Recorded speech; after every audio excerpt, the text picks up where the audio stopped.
All right, my dear BIBLEin365 family, I've been waiting for this one. This one has, oh my goodness.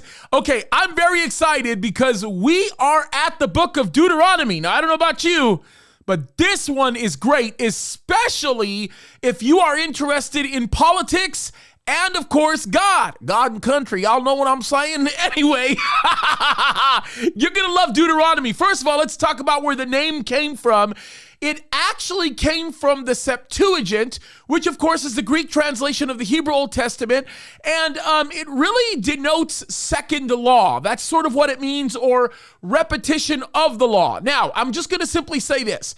If you read through the book of Deuteronomy and you say that it's boring, then you probably accept the premise behind second law or restatement of the law. But if you will look deeper, you will realize this may very well be one of the most interesting books that you read in the Bible, especially if you have a background in political science or you are interested in the way government generally works.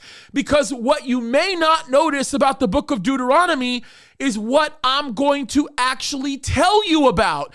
And that is the fact that the book of Deuteronomy is, in essence, the format of what an ancient treaty would actually look like. Yes, ladies and gentlemen, that's exactly what it is. So when you look at it, I'm going to take you through the chronology of this a little bit. Some of it will be sort of out of step, but you'll understand why I may come to this conclusion. If you remember from my introduction of the Old Testament, you'll know that chronology is something that is very objective, but not necessarily always in the particular order in which it's stamped by the people who put chapter and verse together. So if you were to look at the book of Deuteronomy, you would actually see the outline of an actual treaty between nations. And of course, this is very powerful stuff because Deuteronomy, in essence, is going to outline for us what takes place when the children of Israel gather to go into the promised land. And it is a reiteration of the law of God, but in the form of a treaty between God and his people. And that's why this is pretty cool. So when you get to the beginning of this treaty, you will see it start at Deuteronomy chapter 1, verses 1 through 5. Now, of course, in these first 5 verses, you see what is called the introduction to the speaker, right? So this identifies the author of the treaty and, in essence, the authority or the right that he has to actually proclaim the treaty, okay?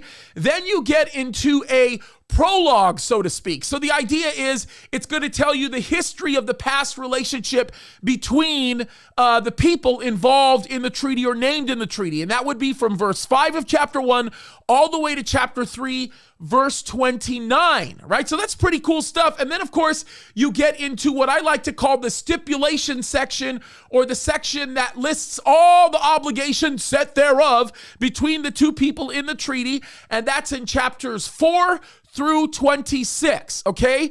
And then this gets really cool because in every treaty that gets written, there is always a section in the treaty that speaks about how it's going to get stored and how it's going to get read publicly so that people would know. It's a statement of document, so to speak, and that is in chapter 27, verses 2 through 3. And it gives the storage instructions for the public reading of the actual document. Now, there always has to be a witness to the treaty, and this witness, especially in like ancient Hittite type of a treaty, I know Hittite, they're the bad guys, right, would denote or identify the gods that are witnessing it. And in this case, of course, what you're going to see in Deuteronomy is an identification of the true and living God that witnesses the words of the treaties and the oath that the people of Israel make to follow it, which of course you'll see in chapters 31 through 32. And then at the end of the treaty, you begin to see the curses and the blessings associated with whether or not you follow it. Now,